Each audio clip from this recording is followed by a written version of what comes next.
राधे राधे मित्रों। स्वागत है आपका हमारे YouTube चैनल देवी शक्ति पुंज में। आज हम इस वीडियो में करवा चौथ के बारे में बात करेंगे। करवा चौथ के दिन भगवान गणेश, भगवान शिव, माता पार्वती और चंद्रदेव का विधि विधान से पूजा किया जाता है। धार्मिक मान्यता यह है कि जो भी सुहागनें इस व्रत को करती हैं उनके पति की उम्र लंबी होती है। पति की लंबी उम्र की मंशा से किए जाने वाला ये करवा चौथ का व्रत इस बार 1 नवंबर 2023 बुधवार को होगा। ये करवा चौथ का व्रत हिंदू धर्म में बहुत अधिक महत्वपूर्ण है।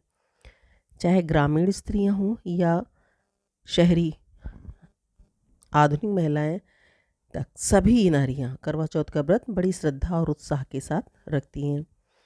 शास्त्रों के अनुसार ये व्रत कार्तिक मास की कृष्ण पक्ष की चंद्रोदय व्यापनी चतुर्थी के दिन करना चाहिए। पति की दीर्घायु एवं अखंड सौभाग्य की प्राप्ति के लिए इस दिन भालचंद्र गणेश जी की अर्चना की जाती है। करवा चौथ में भी संकष्टी गणेश चतुर्थी के जैसे दिन भर व्रत रखकर रात में चंद्रमा को अर्घ्य देने के उपरांत ही भोजन करने का विधान है। वर्तमान समय में करवा चौथ व्रतोत्सव अधिकतर महिलाएं अपने परिवार में प्रचलित प्रथा के अनुसार ही मनाती हैं, लेकिन अधिकतर स्त्रियां निराहार रहकर चंद्रोदय की प्रतीक्षा करती हैं। इस व्रत की विशेषता ये है कि केवल सौभाग्यवती स्त्रियां ये व्रत करती हैं। जो सौभाग्यवती स्त्रियां सुहागिनी होती हैं वो अपने पति की आयु, स्वास्थ्य एवं सौभाग्य की कामना करती हैं और ये व्रत रखती हैं। ये व्रत 12 वर्ष तक अथवा 16 वर्ष तक निरंतर प्रतिवर्ष किया जाता है। अवधि पूरी होने के पश्चात इस व्रत का उद्यापन किया जाता है। जो सुहागिन स्त्रियां आजीवन व्रत रखना चाहती हैं वो जीवन भर व्रत कर सकती हैं। इस व्रत के समान सौभाग्यदायक व्रत अन्य कोई दूसरा है ही नहीं। इसलिए सुहागिन स्त्रियां अपने सुहाग की रक्षा के लिए इस व्रत का सतत पालन करती हैं। जो महिलाएं अभी पहला करवा चौथ का व्रत रखती हैं, देखिए एक समय था जब स्त्रियां घरों तक ही सीमित थीं। आज की महिलाएं घर तक सीमित नहीं हैं, उनको बाहर निकलना पड़ता है। वो व्रत रखती हैं तो उनको जो पहला व्रत उनका होता है उसमें अगर वो कुछ चाय, पानी, कॉफ़ी जो भी लेना चाहें ले सकती हैं। कहते हैं कि अगर पहली बार आप ले लेते हैं कोई चीज़, चाहे पानी पी लीजिए, चाहे चाय पी लीजिए, कुछ खा के माताओं को या सासू माँ को ये करवाना चाहिए। जैसा मैं अपना अनुभव बता रही हूँ कि मेरी माँ ने मेरे लिए किया था। मैंने जब पहली बार करवा चौथ का व्रत रखा था तो मेरी माँ ने मुझे पानी पिला दिया था, ताकि आने वाले समय में कभी भी अगर आवश्यकता पड़ जाए और पानी पीने की ज़रूरत ही पड़ जाएगी, नहीं पीना ही पड़ेगा, तो व्रत खंडित नहीं होता है, ऐसा माना जाता है। आने वाले समय में पता नहीं किसको कब कैसी ज़रूरत पड़ जाए। बीमारियां इतनी हैं, किसी को शुगर है, किसी को थायराइड है, किसी को हाई बीपी की परेशानी है, तो दवाई लेनी पड़ती है और अगर उस दिन दवाई ले लिया तो व्रत खंडित हो जाता है। तो ऐसी स्थिति ना आए इसके लिए आप चाहें तो कुछ अपने पहले व्रत में खा सकती हैं। चलिए आगे हम इस व्रत की विधि के बारे में बताते हैं। इस दिन विधि विधान के साथ पूजा अर्चना की जाती है और करवा चौथ की कथा सुनी जाती है। इस व्रत को कुंवारी कन्याएं भी रखती हैं। वे अच्छे वर की कामना के लिए करवा चौथ का व्रत करती हैं। करवा चौथ की खास पूजा शाम को चंद्रोदय के बाद ही की जाती है।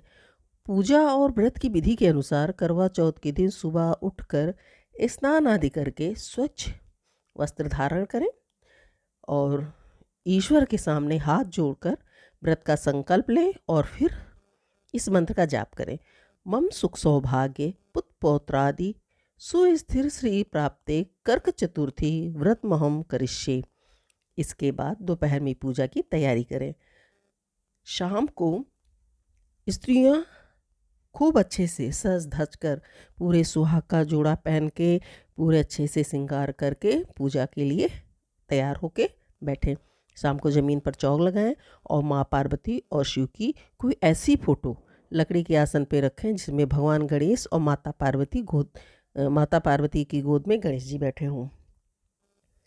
अब पूजा की थाली में दीपक, पान, सुपारी, सिंदूर, अक्षत, कुमकुम, रोली और चावल आदि की बनी मिठाई, सफ़ेद मिठाई रखें। इसके बाद कोरे करवे में जल भरकर पूजा करें और माता पार्वती को श्रृंगार की सामग्री चढ़ाएं। करवा में बहुत लोगों के घर में पोहा भरा जाता है, बहुत लोग जल भरते हैं, बहुत लोग खाना, मिठाई, फल, सबके घर का अलग अलग विधान है। तो जिसके घर में जो प्रचलित हो वो अपना करवा में भरे। और इसके बाद माँ पार्वती, भगवान गणेश और शिव के साथ चंद्रदेव की आराधना करें। फिर करवा चौथ व्रत की कथा सुने या पढ़ें। चंद्रमा निकलने पर छलनी से या जल में चंद्रमा को देखें, फिर चंद्रमा की पूजा करें और उनको अर्घ्य दें। इसके बाद अपने पति की लंबी आयु की कामना करें। इसके बाद पति के हाथ से पानी पीकर या निवाला खाकर अपने व्रत को संपन्न करें। फिर अपने बड़ों के पैर छूकर उनका आशीर्वाद लें। आज हम आपको इस वीडियो में एक करवा चौथ की कहानी सुनाते हैं, जो कथा प्रचलित है उसको बताते हैं। चलिए हम आपको एक कथा सुनाते हैं। करवा चौथ की प्रचलित कथा है वीरावती और उसके 7 भाइयों की, जो इस प्रकार से है। प्राचीन काल में इंद्रप्रस्थ में वेश शर्मा नाम का एक विद्वान ब्राह्मण रहता था। उसकी पत्नी लीलावती से उसके 7 पुत्र और वीरावती नाम की एक पुत्री थी। वीरावती के युवा होने पर उसका विवाह विधि विधान के साथ कर दिया गया। जब कार्तिक कृष्ण चतुर्थी आई तो वीरावती ने अपने भाभियों के साथ बड़े प्रेम से करवा चौथ का व्रत शुरू किया। लेकिन भूख प्यास से वो चंद्रमा निकलने से पहले ही बेहोश हो गई। बहन को बेहोश देखकर 7 भाई व्याकुल हो गए और इसका उपाय खोजने लगे। उन्होंने अपनी लाडली बहन के लिए पेड़ के पीछे एक जलती मशाल से उजाला किया और बहन को दिखाकर होश में लाए और लाकर चंद्रोदय की सूचना दी। तो उसे और उसके बाद विधि विधान से पूजन और अर्घ्य देकर उसको भोजन करा दिया। ऐसा करने से उसके पति की मृत्यु हो गई। अपने पति की मृत्यु से वीरावती व्याकुल हो उठी और उसने अन्न जल का त्याग कर दिया। उसी रात को इंद्राणी पृथ्वी पर आई और ब्राह्मण पुत्री ने उनसे अपने दुख का कारण बताया। इस पर इंद्राणी ने बताया कि तुमने करवा चौथ पर वास्तविक चंद्रोदय होने से पहले ही अर्घ्य देकर भोजन कर लिया था, इसलिए तुम्हारा पति मर गया। अब उसे पुनर्जीवित करने के लिए विधि पूर्वक करवा चौथ का व्रत करो। मैं उस व्रत के ही पुण्य प्रभाव से तुम्हारे पति को जीवित करूंगी। वीरावती ने 12 मास की चौथ सहित करवा चौथ के व्रत पूर्ण विधि के अनुसार किया। तो इंद्राणी ने अपनी प्रतिज्ञा अनुसार प्रसन्न होकर चुल्लू भर पानी उसके पति के मृत शरीर पर छिड़क दिया। ऐसा करते ही उसका पति जीवित हो उठा और घर आ गया। इसके बाद वीरावती अपने पति के साथ वैवाहिक सुख भोगने लगी।